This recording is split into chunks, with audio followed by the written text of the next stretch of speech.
Hello everyone.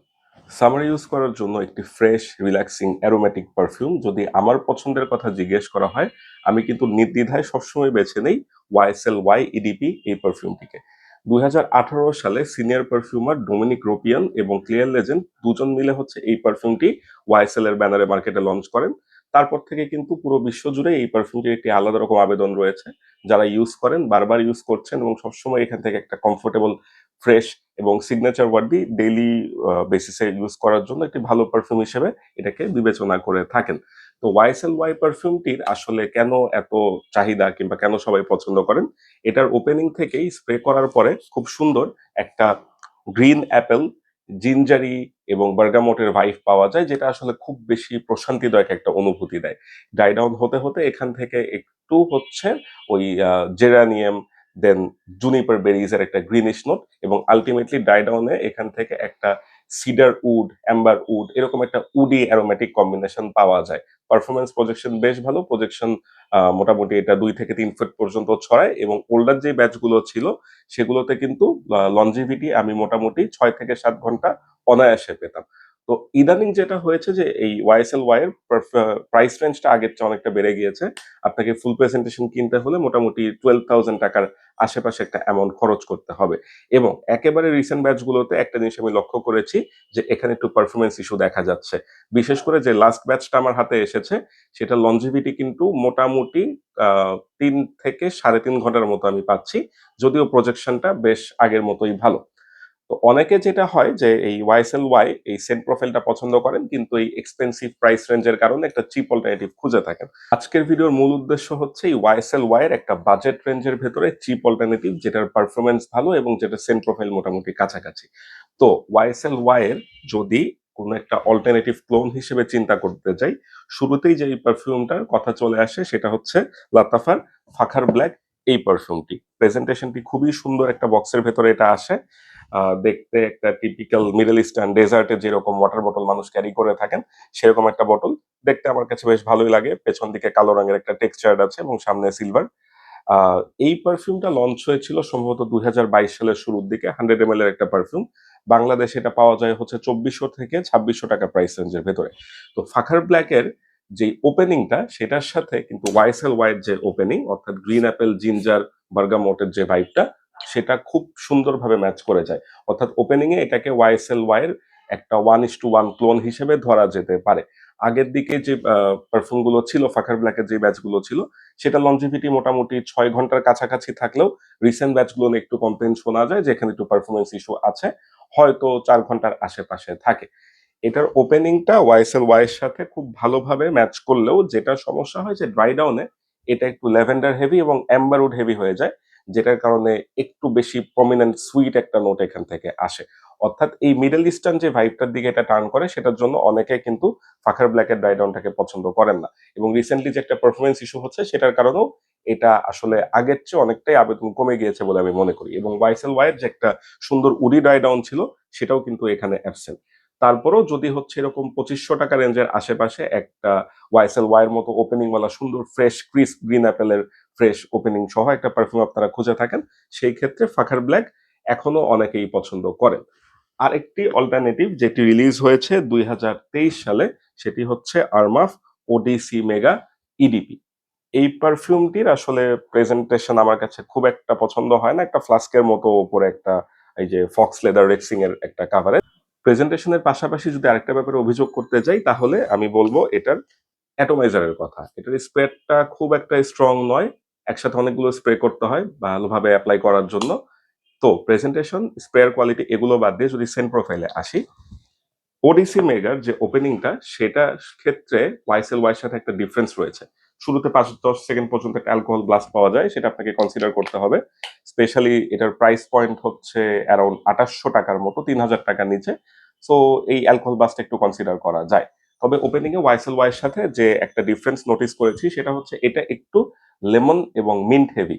অর্থাৎ YSL Y এর চেয়ে আরেকটু ফ্রেশার, সিট্রাসি ভাইবটা সামান্য পরিমাণে বেশি, লেমন ভাইবটার কারণে। ১ মিনিটের ভেতরে এটা কিন্তু খুব ভালোভাবে YSL Y এর ডিএনএটাকে রেপ্লিকেট করতে শুরু করে। অ্যাপল জিঞ্জারের ভাইবটা চলে আসে এবং ড্রাই ডাউন হতে, হতে এখান থেকে আসলে যদিও মিডল নোট একটা পাইনাপল মেনশন করা আছে, আমি পাইনাপলের তেমন কোনো ভাইব পাই না। ওই গ্রিন জুনিপার বেরি সেজ এরকম একটা হার্বাল নোটস আমি ফিল করি। ড্রাই ডাউনে এটা ওয়াইএসএল ওয়াই এর মতো প্রপার উডিনেস ভাইবটা আমার নাকে ধরা পড়ে না, তবে এটাতে মাস্ক থাকার কারণে একটু সুদিং একটা এফেক্ট দেয়, হালকা উডি এবং মাস্কি। ফাখার ব্ল্যাকের সাথে যদি কম্পেয়ার করতে যাই, এক্ষেত্রে এই ওডিসি মেগা একটা বড় অ্যাডভান্টেজ পাবে, সেটা হলো যে ফাখার ব্ল্যাকের যে একটা অ্যাম্বারউডের কারণে খুব ওভার সুইটনেস থাকে, ওডিসি মেগাতে সেরকম সুইটনেসটা নেই। অর্থাৎ এটা মূলত অ্যারোমেটিক্স যে ফ্রেশনেস সেটাকেই প্রাধান্য দিয়েছে। প্রজেকশন ওয়াইজ আমার কাছে ফাখার ব্ল্যাকের চেয়ে এটাকে বেটার মনে হয়েছে। 2 ঘন্টা পর্যন্ত প্রজেক্ট করে, লনজিভিটি 5 থেকে 6 ঘন্টার আশেপাশে।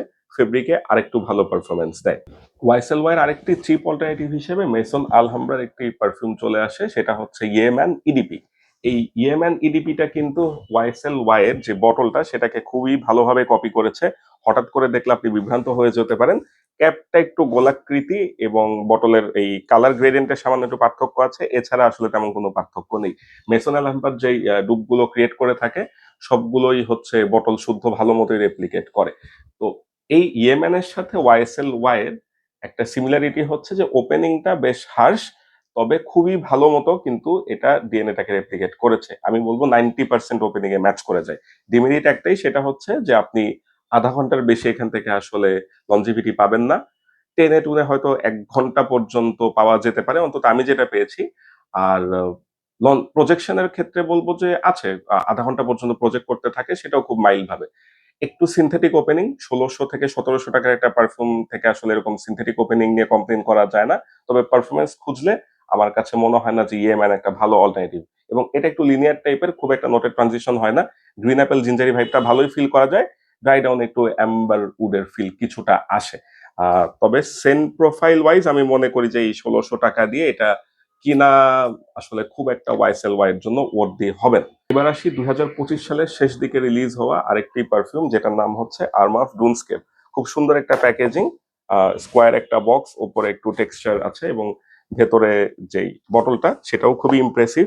বিশেষ করে ক্যাপটার কথা বলতে হয়, একদম যে বালু পাহাড় সেই রকম ডুনের টেক্সচার দিয়ে এখানে ভেতরে বালি দিয়ে দেওয়া হয়েছে, দেখতে মজা লাগে আর কি। এই পারফিউমটির যেটা ওপেনিং সেটার সাথে ওয়াইএসএল ওয়াইয়ের একটা বড় ডিফারেন্স আছে। এই ডিফারেন্সটার কারণ হচ্ছে এটা সরাসরি ওয়াইএসএল ওয়াইয়ের 1:1 ক্লোন নয়। এটার ওপেনিংটা কিছুটা লুই ভোটনের আফটারনুন সুইমের ডিএনএ থেকে ইন্সপায়ার্ড। অর্থাৎ শুরুতেই হচ্ছে একটা অরেঞ্জের ব্লাস্ট পাওয়া যায়, অনেকগুলো অরেঞ্জের একটা কম্বিনেশন, ম্যান্ডারিন, ব্লাড অরেঞ্জ, অর্থাৎ সিট্রাস হেভি একটা খুব প্রমিনেন্ট অরেঞ্জের ভাইব এখান থেকে চলে আসে, যেটার সাথে আপনি ওয়াইএসএল ওয়াইয়ের মিল খুঁজতে গেলে শুরুতে একদমই পাবেন না। খেলাটা শুরু হবে অন্তত 8 থেকে 10 মিনিট পরে। হঠাৎ করে আপনি নোটিস করতে পারবেন যে এখানে যে ডিএনএটা অরেঞ্জ হেভি, যে সিট্রাসি ডিএনএটা সেটা আস্তে আস্তে একটা ট্রানজিশনের দিকে যাচ্ছে।